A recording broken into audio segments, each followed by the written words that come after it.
Friends and welcome to maker master CBSE. और आज हम देखेंगे ट्राइग्नोमेट्री। ट्रिग्नोमेट्री हमारी 3-4 लेक्चर अपलोड हैं ऑलरेडी, लेकिन हम फिर से देख लेंगे तो क्या ही चला जाता है। अब क्वेश्चन आता है कि इसको कौन कौन पढ़ सकता है। तो इसको पढ़ सकते हैं एक तो क्लास 10th के बच्चे इसे पढ़ सकते हैं, और वे बच्चे जो क्लास 11th में आए हैं वो भी इसे पढ़ सकते हैं इंट्रोडक्शन के लिए, कि पिछली साल का एक बार रिवाइज हो जाए। अब रिवाइज करने में क्या ही चला जाता है, इतनी बात आती है समझ में।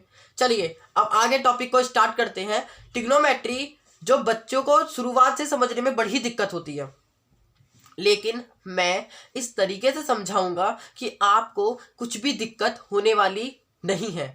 जी हाँ, आपको कुछ भी दिक्कत नहीं होने वाली है। मैं ट्रिग्नोमेट्री आपको इस तरीके से पढ़ाने वाला हूं। तो ट्रिग्नोमेट्री में आपको केवल इतना देख लेना है कि एक ट्राइंगल का यूज होता है, एक ट्राइंगल का यूज होता है, और जो होता है राइट एंगल ट्राइंगल। आप 10th में हैं, आप 11th में हैं, आप इसे अच्छी तरीके से जानते हैं कि ट्राइंगल राइट एंगल ट्राइंगल होता क्या है, जिसमें एक जो एंगल होता है वो 90 डिग्री का होता है, बाकी जो दो एंगल होते हैं वो एक्यूट एंगल होते हैं। जो 90 डिग्री का एंगल होता है उस पर सारी स्टोरी डिपेंड नहीं करती, लेकिन जो एक्यूट एंगल होते हैं उन पर ये स्टोरी डिपेंड करती है। कैसे, अभी हम देखते हैं। देखिए, आप सभी जानते हैं कि जो राइट एंगल ट्रायंगल होता है उसके 3 पार्ट होते हैं। पहला बेस, परपेंडिकुलर एंड हाइपोटेन्यूज। आपको इतना याद रखना है कि जो 90 डिग्री के फ्रंट पर होता है वो होता है हाइपोटेन्यूज। मैं हाइपोटेन्यूज को एच से लिख रहा हूं, जिसे हिंदी में अगर बोले तो कर्ण बोलते हैं, कर्ण, ठीक है। हाइपोटेन्यूज, हाइपोथेंसिस जो भी होता है, अंग्रेजी नाम है, ठीक है। हाइपोथेनियस, हाइपोथेंसिस कुछ भी बोलिए, बहुत लोग अजीब तरीके से भी पढ़ते हैं। अब एक बेस होता है और एक होता है परपेंडिकुलर। ये होता है बेस तो इसे लिख देते हैं हम बेस, ये होता है परपेंडिकुलर तो इसे हम डिनोट करते हैं ऐसे। बात आई? जी बिल्कुल आई। परपेंडिकुलर और बेस, इतनी बात आती है समझ में। चलिए तो मैं इसे कर देता हूँ, अरे नहीं अभी रफ नहीं कर सकते, जगह है। तो आप देखिए यहाँ पर होता क्या है कि जो अब जो कुछ टीचर कहते हैं कि बेस को अगर इधर रख दो, परपेंडिकुलर को इधर रख दो तो ये होता है, फिर ये होता है, लेकिन नहीं, हमें ये याद नहीं रखना। हमें केवल इतना याद रखना है कि नीचे वाला होता है बेस, साइड वाला होता है परपेंडिकुलर, जो खड़ा होता है, जो लेटा होता है वो बेस, और जो 90 डिग्री के सामने वाला होता है वो होता है हाइपोथेनियस। अब अगर मैं इस तरीके से बना दूं तो बच्चों को जानने में कठिनाई होगी कि इसमें क्या, कौन सा हाइपोथेनियस। तो जो 90 डिग्री का एंगल होता है उसके सामने वाला ही हाइपोथेनियस होता है, उसको हम बोलेंगे एच, यानी हाइपोथेनियस जो 90 डिग्री के सामने वाला होता है। इतनी बात आती है समझ में। चलिए अब हम इसको करते हैं रफ। अब यहाँ से हम करेंगे अच्छे अच्छे न्यूमेरिकल्स। जो मैं अपने कोचिंग में भी बच्चों को पढ़ाता हूँ वो भी मैं इसी तरीके से पढ़ाता हूँ। चलिए तो अब हम आगे की कहानी देखते हैं। ट्रिग्नोमेट्री में हम एक बार रिकैप कर लें, वो तो सब आपने उतार ही लिया होगा, हम आगे का देखते हैं।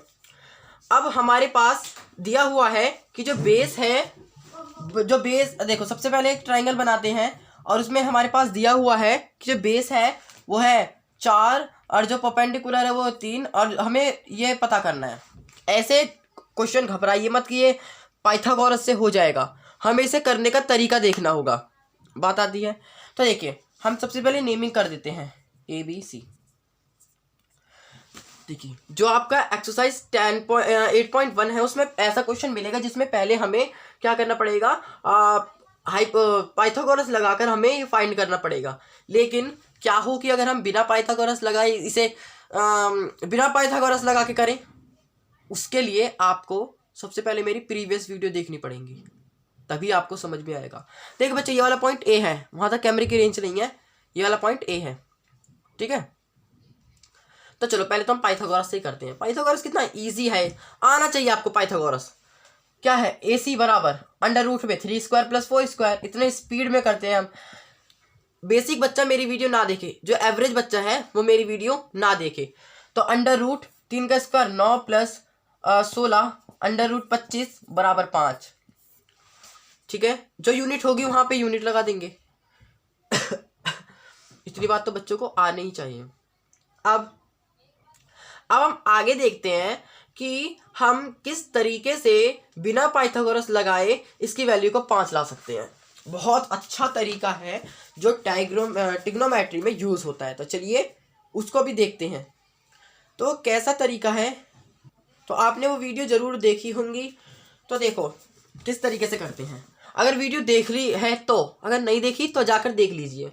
तो देखो हमें पता है कि, क्योंकि अगर नहीं देखोगे तो पता है मुश्किलें होंगी समझने में, देख लो जाकर। इसलिए साइन होता है, यहाँ पर मैं डायरेक्ट लिख रहा हूँ इसलिए कहता हूँ बेसिक बच्चा या एवरेज बच्चा मेरी वीडियो ना देखे।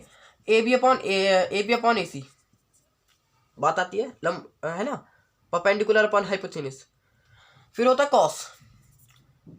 Cos B C upon A सी हो जाएगा। बस इन्हीं से हमारा वैल्यू निकलेगा। पता है ना क्यों होती है, पुरानी वीडियो देखी है तो पता होगा।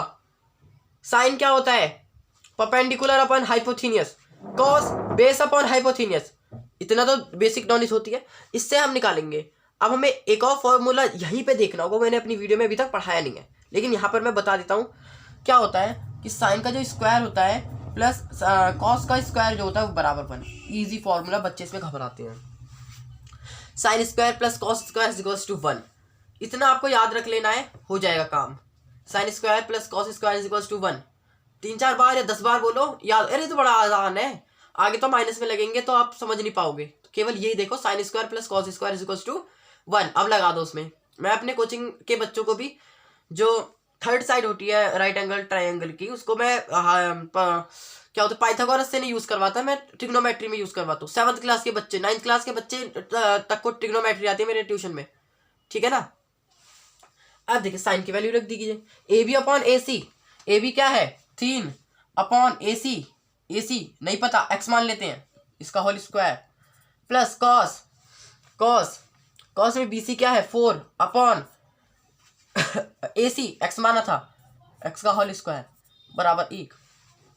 इसके आगे सॉल्व करने के लिए आपको आनी चाहिए क्या, आपको आनी चाहिए सिंपल इक्वेशन। बिना सिंपल इक्वेशन के आगे नहीं होने वाला। सिंपल इक्वेशन के 3-4 लेक्चर मेरे चैनल पर अपलोड है, उन्हें देख लीजिए। प्लेलिस्ट है, प्लेलिस्ट में मिल जाएंगे। सिंपल इक्वेशन डालना और हो जाएगा काम। चलिए 3 का स्क्वायर 9 अपॉन एक्स का स्क्वायर एक्स स्क्वायर बच जाएगा, प्लस 4 का स्क्वायर 16 अपॉन एक्स स्क्वायर बराबर 1। जब नीचे सेम होते हैं, इतना पता रखा है ना कि जब नीचे सेम होते हैं तो क्या सिंपल ले लेता है एक्स स्क्वायर, और बाकी 9 प्लस 16 ऊपर के ऐसे जोड़ जाते हैं, ऐसे माती है तो होता है। कुछ नहीं है तो 1 लगा लिया, क्रॉस मल्टीप्लाई कर दो, ये जोड़ लो पहले, 25 आएगा। तो 25 बराबर एक्स स्क्वायर, जी एक्स स्क्वायर बराबर या फिर एक साथ करो, दिख रहा है ना यहाँ पर, हाँ दिख रहा है, साइड में लिख देता हूँ कोई बात नहीं। क्या है x बराबर √25 और x के वाले कितने आ गए 5। अरे वाह वाह वाह, हमने वैल्यू निकाल ली। We can find the value third side of right angle triangle by the using of trigonometry. कैसा लगा मेरा पढ़ाना, जरूर कमेंट कर कर बताइएगा। कैसा लगा कि हम राइट एंगल ट्राइंगल की थर्ड साइड को पाइथागोरस के बिना भी निकाल सकते हैं, जब हमें ट्राइग्नोमेट्री आनी चाहिए।